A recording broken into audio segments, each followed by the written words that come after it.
I recently did a live stream about slowing down my collecting temporarily for logistical reasons. I'm moving, and it's something that got me thinking.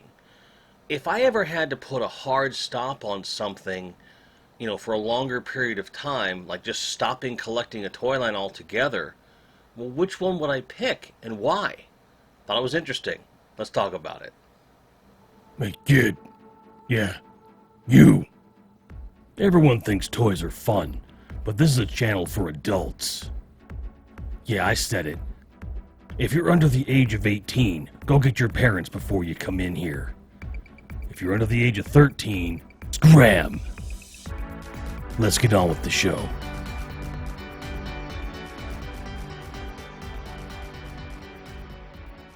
In my live stream, when I was talking about slowing down my collecting temporarily for logistical reasons, it's just because I'm moving. You can't have stuff keep coming in while you're trying to pack boxes. You want to limit the amount of things you have to account for. So it's just making life easy for the actual move. Once we're settled and the address is firmly established, of course, we're going to take that pile of loot that's, well, piled up, grab that, and keep grabbing other stuff. And we're talking about a matter of less than 2 months. So it's really not something that, it's a huge, ding to the collection or anything else. And plus, if there's something that I just cannot pass up, I will find a way to get it shipped to a friend or an intermediary service or something like that. It's not like I'm placing a hard stop on anything, just slowing down, right? But what if I absolutely, under no circumstances, had to stop a toy line? What would it be? And the answer is... coming later in this video. Sorry, I had to do that. Gotta get your attention sometimes, But let's talk about the lines that I actively collect. First and foremost, Masters of the Universe Origins. From the day I committed to collecting that line, I committed to doing every single retail piece that's out there. So far, so good. I've got everything. Thanks to some diligence on my part and a lot of diligence from my friends. You know who you are. Thank you. And with that, I also augment that with Mattel Creations figures, things like that. I am definitely retail complete with some addendums, right? And I'm going to stop collecting that toy line when that toy line ends. That's what I want, because I felt like this is a great, varied toy line. I wanted way more of them as a child. There's a lot of them I didn't get. So now to be able to say I've got everything in that toy line at retail would be just the coolest. And it's probably going to be among one of my greatest achievements in collecting. I think my Superpowers collection being one, this being another, for me on the same tier, right? Now, of course, that doesn't include things like Eternia, which is a Mattel Creations exclusive. It was crowdfunded and it just cost way too much. That's a shame, but I won't be able to, it's just not logistically possible. But it's not on retail shelves, therefore I'm good. My point is, I have a big commitment to this line, and I stick with it. Speaking of Masters of the Universe, let's talk about Masterverse. I cherry-pick this. I currently only have 2 figures, the 40th anniversary He-Man and the new Eternia Skeletor. They stand side by side. That's that. I'm also going to get a Hordak and a She-Ra, and that's all I want out of Masterverse. That's it. Just those 4 core figures, a nice illustration of the line I can place on a display in my living room to kind of hint that there are more toys elsewhere in the place, right? So that one I'm kind of already done, technically, right? So I don't know if that qualifies as a, well, if you're going to stop collecting. So don't worry, it's not going to be a cop-out per se, right? And in a similar vein, Mego. I don't actively collect Mego. I have a vintage Spider-Man and a vintage Captain America from Mego that were gifts from Jim Salzberg, very special, and it's part of a very familial bond he and I have. So those are very important to me, and they're certainly going to be in a very vaulted display piece. I also happen to have a generous gift from Bjorn Jorgensen, a Silence of the Lambs Hannibal Lecter Miko, which I really get a kick out of. I've got a custom Dr. Fate Miko, again a gift from Jimmy Salzberg. I don't actively collect these.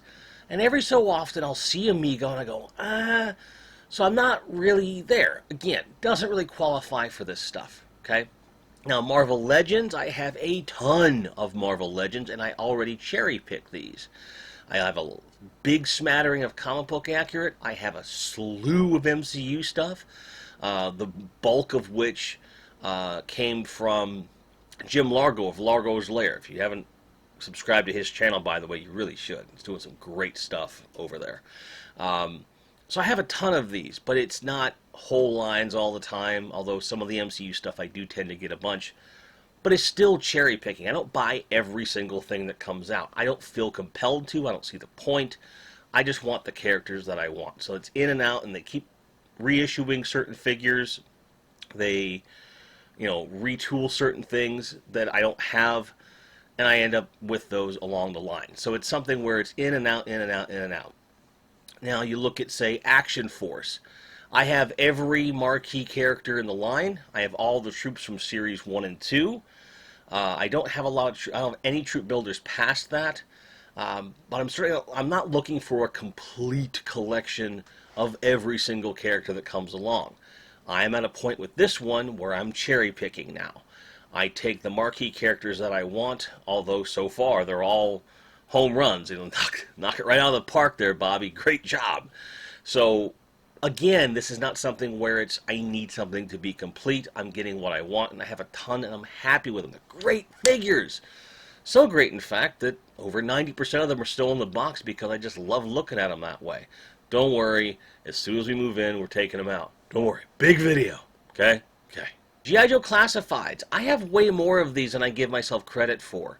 Again, I don't buy everything. I take the characters that I want. I have an affinity for these because they keep coming out with more cartoon adjacent versions of the characters that I grew up with, some of which I had, some of which I didn't. And I troop build a few. I get a lot of the main characters, and I don't know exactly where the sweet spot is, but I am actively collecting these as well. Again, very similar to the way I'm approaching Action Force at this point. No relations, legal, or otherwise are meant to be inferred. Superpowers collection. Now, this is both vintage and modern in my case. So I have a large collection of the initial first two series, which is complete, across the board, done. And I don't have a ton of stuff from Series 3. I really doubt that I'm going to be completing that, but every so often I'll take a look to see if it's feasible. But I would say that my vintage portion of the collection, in terms of what I need, is done. And I'm very happy about that. Some of my collection will need upgrades, like I have really loose legs on some of them, things like that. So there's always going to be a little bit there, like maintenance collecting, but in terms of the active collecting, that's more or less done. When it comes to the modern stuff from Todd McFarlane, I have almost everything that he's put out. And the only real exceptions are some of the newer stuff I just haven't gotten a hold of. I definitely do not want the Batman Who Laughs. That's the one figure I'm like, I don't want that at all. But otherwise, I'm pretty much getting everything, definitely getting all the vehicles across the board because they're just great additions to the vintage line. And the characters that I want from that line, they're staying on card and they're being displayed that way because the characters' versions from the original are just so special to me. In the event there's a character that I really like in the modern line that is not in the vintage one, chances are I'll get a double of them and display them loose and in box. They're not expensive, so it's a really easy thing to do. And what's fun about these, because they're preserving the box artwork style so well, what I plan to do is to display just the boxes of the vehicles along with the figures and be happy, because the vehicles are going to be on display with the vintage pieces because they all scale and work together. So you get the best of both worlds with the vehicles because you have those boxes. So they are an active collection, and I'm just kind of wait and see what's happening. Final Faction is a toy line that I have just a ton of, thanks to Gojatron and many other people who've been diligent to try and find me different variants, things like that. And I have a bunch of them. I love them. I really can't get enough of them for the most part. But I'm waiting to move forward with more collecting of these until I get them all out of package, because there's still a handful of them in package. Get them all out into a diorama, kind of see what I want to do with it, what kind of troop building I might want, and then move forward. But again, active collection. The Real Ghostbusters reissues by Hasbro. I recently acquired everything that they've made, and because they all went on clearance so quickly, unlikely they're making any more, so I don't have a choice in that one. The original Teenage Mutant Ninja Turtles re-releases from Playmates. I thought these were done as well. I got the van, I got the Core 4 Turtles, thinking about getting the Blimp, never actually got around to it, probably will, but they are starting to reissue so many other of the characters. And I'm going to end up with a lot of those too, and I'm kind of waiting and see. And then you compare those to the Classics 2-packs that exist. I have all 4 of those that got released. They are, of course, re-releases / paint upgrades, differences from other versions of that same mold. But I'm really in love with those. Again, those are probably going to be like the feature display in a living room or something like that, because they just look great and there's no vehicles attached to them, that sort of a thing. And where I go with this depends upon which of these get the most love from Playmates, or if Playmates begins doing an Origins style revamp of the Turtles, which it just doesn't feel like they're going to do. But if they do, I'm in on that. That's going to be great. But again, active collection based upon what's happening, right? Transformers. My collection is more than meets the eye in this case. See what I did there? I collect a smattering of the Voyager class stuff. I have a few more core characters to go for, and that'll be done as far as I'm concerned. But I do, no pun intended, collect the core class pretty rabidly. The only ones I don't actively collect from that line are the Beast Wars stuff, because I have no affinity for those characters at all.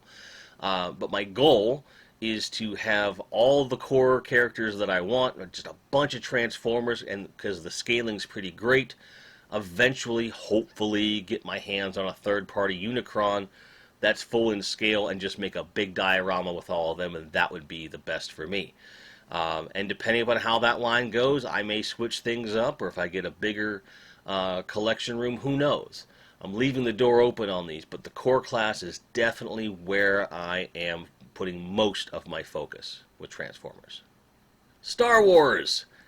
I have a really weird mishmash of Star Wars. I've got about a dozen Black Series figures, including troop built, if you will, stormtroopers. Darth Vader, Boba Fett, Han Solo, Luke Skywalker, Leia, of course C-3PO. I'm missing a Chewbacca and an R2-D2, but those are really the only ones that I would, quote, need to be complete with that collection, because again, these are kind of like, here's the thing. But when you look at the 3 3/4 inch scale, I have a little bit of Power of the Force 2, the vintage collection, no retro and no vintage figures. I don't want the 5 POA stuff if I can help it. At least the older stuff anyway. And I was originally building towards this Bespin playset that Joe Dickerson made. That is still tentatively the plan with those figures. But if it comes to pass that that's not going to be possible for any reason, I may go with a different approach, but still be cherry picking my way through and getting vehicles and staging things a different way.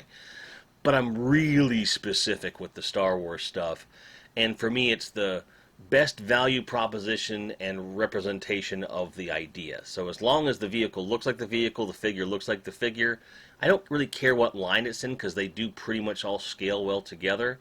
But for like the marquee characters, like your Darth Vaders, Boba Fett's and stuff, those I have in vintage collection for the most part. There's a few I'm missing that what I want, but as far as filling in the background and ancillary characters go in there. So it's kind of cherry pick, through, get the right characters. So it's an ongoing thing, trying to figure out what the display is going to look like. It's something I haven't yet defined, so I'm not sure which direction I'm going in. Some of you out there are like, the guy who has Godzilla or a version of Godzilla in all of his branding. Why haven't you mentioned Godzilla? Aha! I don't actively collect any Godzilla toy line. I have one SH Monster Arts Godzilla from Final Wars, which was a birthday gift. Thank you, Largo. I have a couple stuffies, and I have a couple of the 11-inch Playmates figures. Okay. Um, Maybe 3 of the 6-inch figures, a bunch of the little gummy ones, which I absolutely adore. Thank you, Gojatron. I I have so many different ones, and there's almost no limit on how many Godzilla things I want. But there's no one line or scale where I'm like, I have to have everything. I don't. So again, when the display comes together, I might make some choices.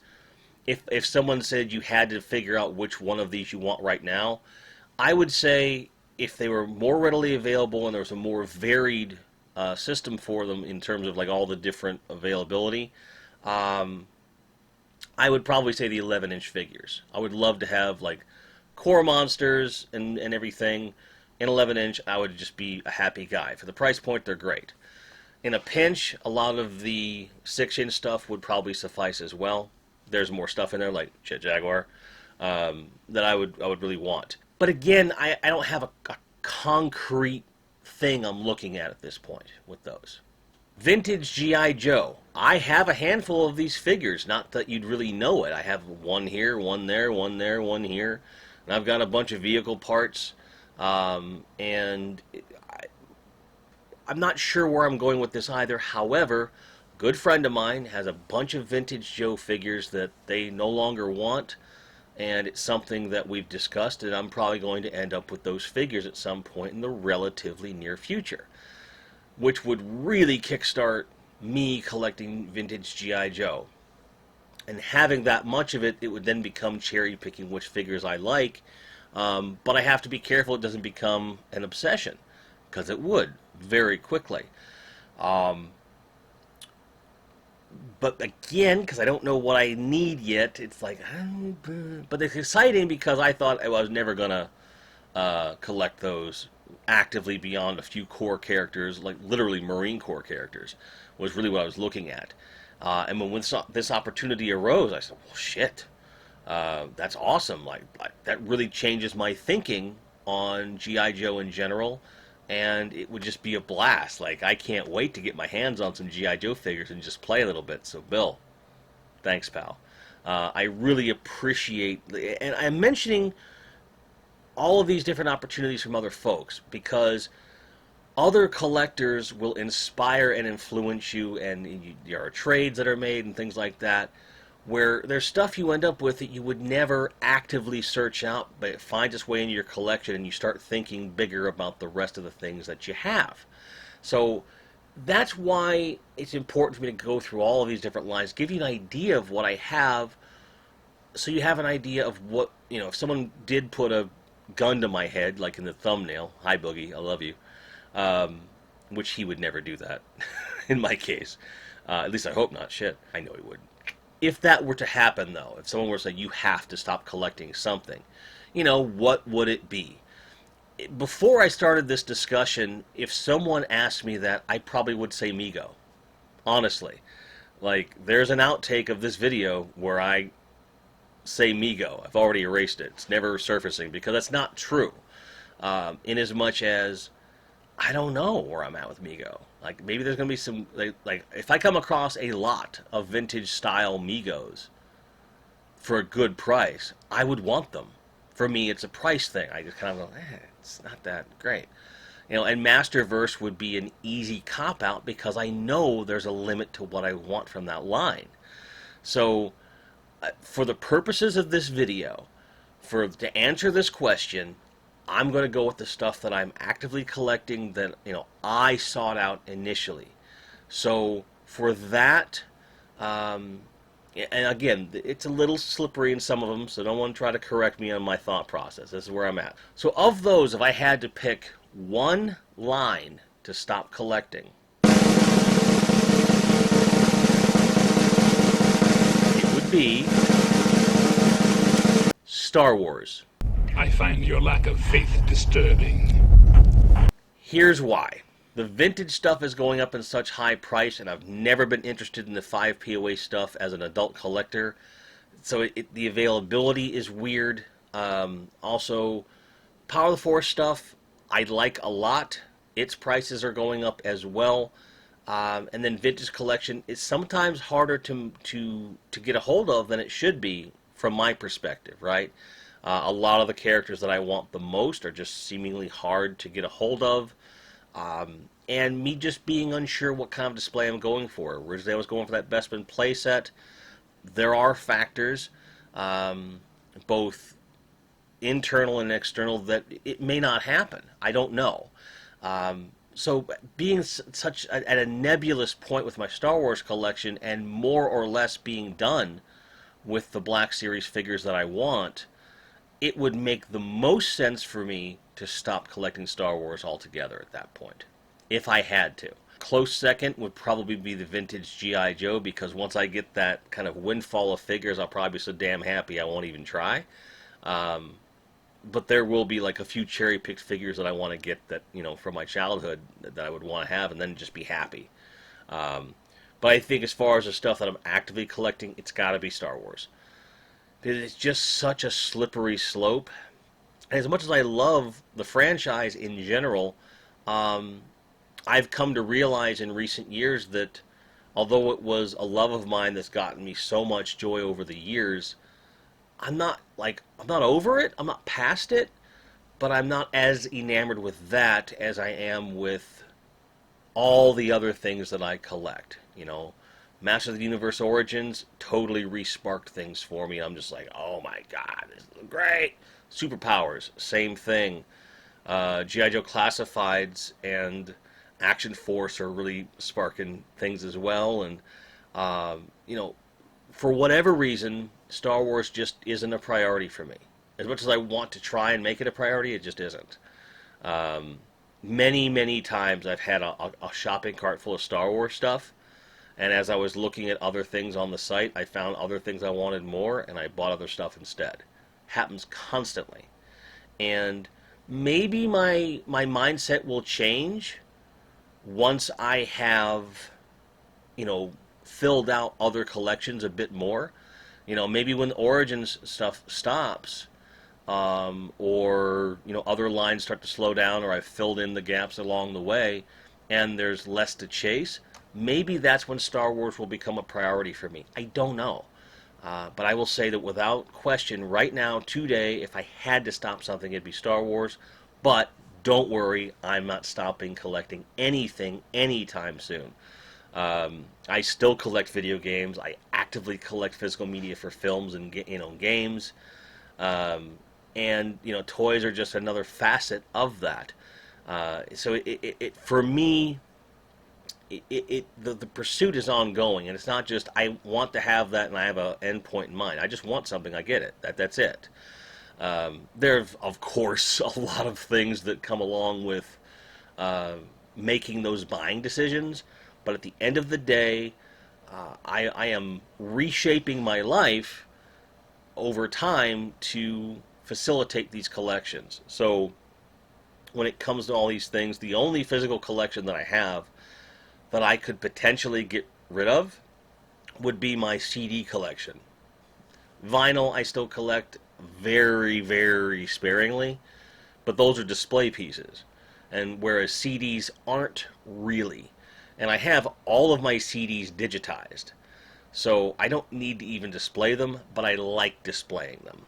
So it's something where I could cut that collection off very easily and not really lose anything, because digital music's a thing. You can still support the artists. It's good stuff. I wear the T-shirts and the hats all the time, so that's great. But everything that I've collected, I'm pretty much at a point where I'm anything I've ever collected, I now will always collect for as long as I live, which hopefully will be for a long time. And hopefully, when it's time to buy a house, we can find one with the square footage we need, or the acreage to do the add-ons to facilitate everything. And I know that sounds a little bit crazy to some of you, that I would kind of plan the rest of my life around having things like this. But the fact is that as a child, I didn't get to have everything I wanted, despite having extremely generous family and friends, where I had a vast majority of the things that I loved. But there's a reclamation of one's youth and feeling like getting these things either over again or getting the extended versions of those collections. It's like tipping of the hat to those people that brought you up and took such good care of you growing up. So it's a way of taking a piece of them with me. You know, I realize this is not a new revelation for anyone that looks into collecting at all, but that's really how I feel. And just, I also like sharing my collections with people. You know, it's one thing to say I have a bunch of Blu-rays, but when you walk into a room and there's 3 6-foot shelves of Blu-rays and like pick a movie, people go, "Oh wow." Same thing with like 2 5-foot shelves full of CDs or video games, which I have. I'm getting more and more of those. Like I can't wait to reorganize those. And then of course a massive toy collection. I like, not from a egotistical standpoint, but I like watching the joy on someone else's face. Someone who's not going to go into a store and buy a bunch of toys, but when they see toys, they feel the joy just as if they were in a store or they were collecting it themselves. Like for me, that's the big thing. It's keeping the love of these properties alive. That's what it is for me. And whether that's music or film, toys, video games, anything along the lines. I feel that way about all of these things. I've always felt that way about them, and I probably always will.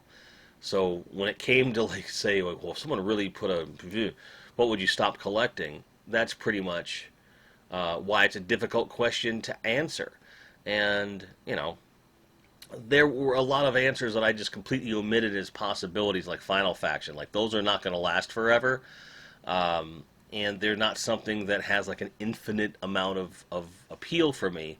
I'm looking forward to kind of mixing and matching them with G.I. Joe, for example, because the idea of having that many figures in 2 different lines and having this whole big battlescape, can't wait. There's just things you can do with toys, right?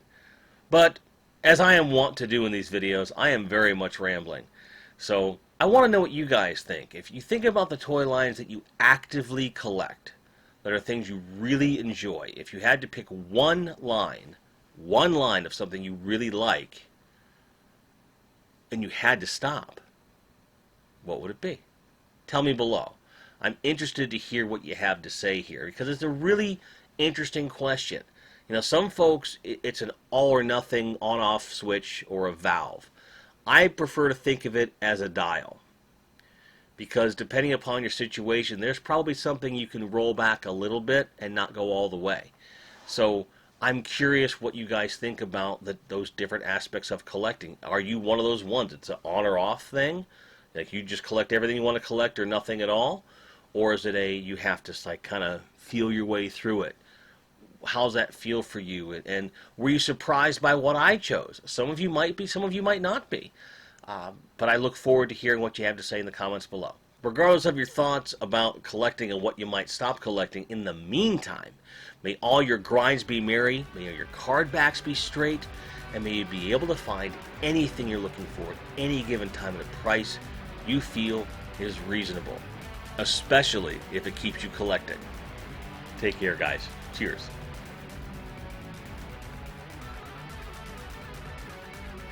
Special thanks to our patrons and members who you're seeing on the screen now. Thank you so much for your support. It really helps.